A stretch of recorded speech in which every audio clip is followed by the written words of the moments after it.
থেকে পাচ্ছি পাকা মৌসুম্বি, গাছ পাকা মৌসুম্বি। খুব ভালো লাগলো। নমস্কার বন্ধুরা, নতুন একটি ব্লগে আপনাদেরকে স্বাগত। আমরা যাচ্ছি মৌসুমি বাগানে। যেতে যেতে রাস্তার পরিবেশ তুলে ধরার চেষ্টা করব। চলুন মৌসুমি বাগান।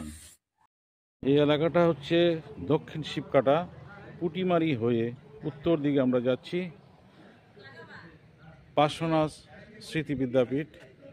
এখানে আমার এক বন্ধু আগে চাকরি করতো, এখন সে রিটায়ার্ড করেছে। রাস্তায় যেতে যেতে শ্রীনাথপুর চা বাগানের মাঝে দাঁড়িয়ে আছি।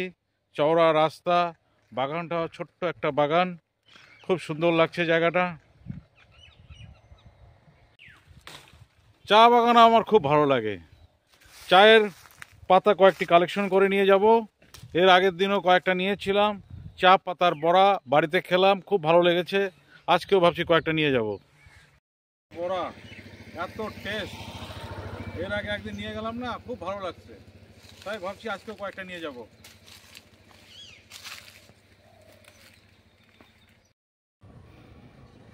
পানবাড়ি জিরো পয়েন্টে দাঁড়িয়ে আছি, জয়ন্তী রিভারের পাশে। নদীতে কোনো জল নেই।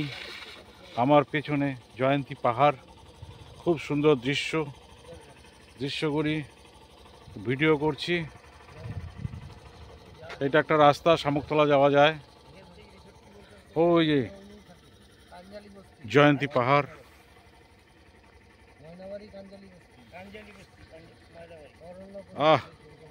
পাহাড়টা খুব সুন্দর লাগছে। ঘুরতে ঘুরতে দেখা হয়ে গেল আমার বন্ধুর এক পরিচিত। ওনার বাড়ি কোথায়? পাড়ায় নাকি? সূর্যনগর? ও, আমাদের সূর্যনগরের এক ভাই। এখান দিয়ে শামুকতলা গেছিলা? শামুকতলা পানবাড়ি জিরো পয়েন্টে যাওয়ার পথে রাস্তায় দেখলাম পিকনিক চলছে বড়দিন উপলক্ষে। মোটামুটি পানবাড়ির দূরত্ব আলিপুরদুয়ার থেকে 20-22 কিলোমিটার হবে। পাশে রয়েছে এই মৌসুমি বাগান, সেখানে আমরা যাব। রাস্তায় দেখছি একটা পিকনিক হচ্ছে, ভালো লাগছে। পিকনিকের সিজন শুরু, আমাদেরও সামনে পিকনিক হবে। নিয়ে চলে আসছে বড়দিন, সামনেই তো বড়দিন। পিকনিকের জায়গাটা তো খুব সুন্দর, ভালো জায়গা একটা বেছে নিয়েছে। পিকনিক মানে কি, বসে কিছু খাওয়া দাওয়া করছে ওরা, বড়দিন উপলক্ষে কোনো প্রসেশন করছে। একদম এখানকার পরিবেশটা তো ধরার চেষ্টা করছি। সুন্দর জায়গা, একদম ফাঁকা জায়গা, দূরে পাহাড় দেখা যাচ্ছে। পাহাড়টা তাকিয়ে দেখুন, পাশে মৌসুমি বাগান। যতটা সম্ভব আপনাদেরকে দেখিয়ে দেওয়ার চেষ্টা করব। ওই দূরে জয়ন্তী পাহাড়, হিমালয় পর্বতমালা, পাশেই মৌসুমি বাগান। আমরা বাগানের দিকে যাব। আমি আবার শুনলাম মৌসুমি বাগান রয়েছে, মৌসুমি তো নেই। যাই হোক, তাও যাই, বাগানটা দেখে আসি। নদীর মধ্যে একদম জল নেই। বর্ষাকালে এই নদীগুলো বর্ষাকালীন নদী, শীতকালে জল থাকে না। ঠিক আসছি, তা আমি শুনছি যে পানবাড়ি জিরো পয়েন্টে একটা মৌসুমি বাগান আছে, তাই দেখতে আসলাম আর কি। ঠিক আছে, দেখেন। তা আপনার নাম কি? আমার নাম বিদ্যুৎ মন্ডল। বিদ্যুৎ মন্ডল। বাড়ি কি এখানে? না, আমার বাড়ি নদিয়া। নদিয়া? এখানে আপনি কাজ করেন নাকি? কাজ করি। এখানকার মালিক কে? এটা কলকাতায়। কলকাতার মালিক? ও, তো তাই আসলাম। তা কে একজন বললো কি এখানে নাকি ফল শেষ হয়ে গেছে। কারণটা কি? কারণ সে সিজনাল সিজনাল ফল। ও, এটা কোন মাসে হয়? এই মার্চ এপ্রিল থেকে ফুল আসবে, আর বেচা কিনা হয় আমাদের ওই মোটামুটি হলো বড় পুজোর 2-1 সপ্তাহ আগের থেকে। দুর্গাপূজা? দুর্গাপূজা। তো একটু চলেন, একটু বাগানের দিকে যাই। আমরা সব দেখছে।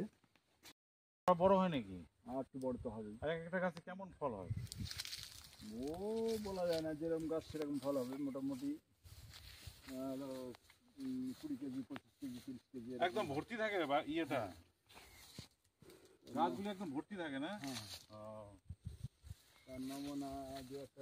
বন্ধুরা, মোটামুটি আপনাদেরকে মৌসুমি বাগানটা দেখিয়ে দিলাম। আমিও আগে কোনোদিন দেখিনি বাগান, এই প্রথম দেখলাম। এদিকে ছবিগুলো তুলো। কতটা এলাকা নিয়ে এই বাগানটা? 65 বিঘা। 65 বিঘা না? বাহ, আসো। 65 বিঘা জমির উপরে এই বাগানটা, অনেক বড় একটা বাগান। এইখানে এসে পরিবেশটা সত্যি খুব সুন্দর, খুব ভালো লাগলো। এই যে মৌসুমি পড়ে আছে নিচে, এখন তো সিজন নেই, পূজার মধ্যে এটা শেষ হয়ে যায়। বাগান থেকে দূরে পাহাড় দেখা যাচ্ছে, ওই দূরে পাহাড়। কেমন লাগলো এই বাগানে এসে তোমার? নতুন অভিজ্ঞতা। তুমি তো এদিকে আসো নাই কোনোদিন? কোনোদিনও না। এই মৌসুমী হ্যাঁ, ফলের যে বাগান আলিপুরদুয়ার জেলার মধ্যে আছে, এটি আমার জানা ছিল না।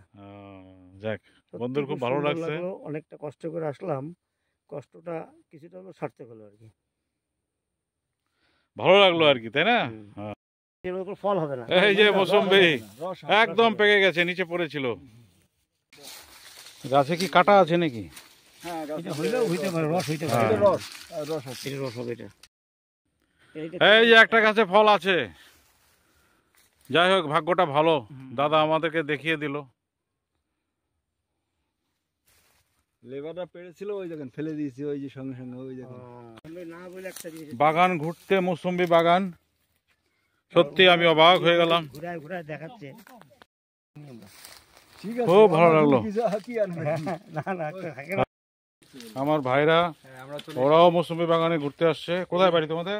আমাদের বাড়ি এখানেই? Personal personal school? ওই সাইডে। ও, পার্সোনাল স্কুলে হেডমাস্টার ছিল না আগে?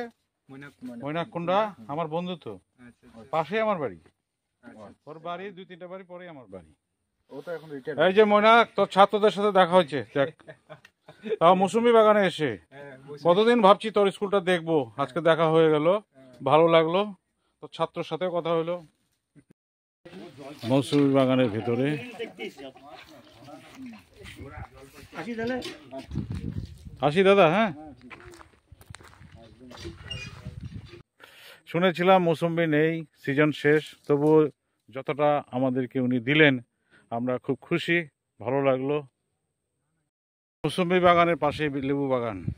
হাতির প্রত্যেক আটকানো যায়, হ্যাঁ, হাতিটাকে আটকায়। একা আসতে এখানে একা ভালো লাগে নাকি ঘুরতে?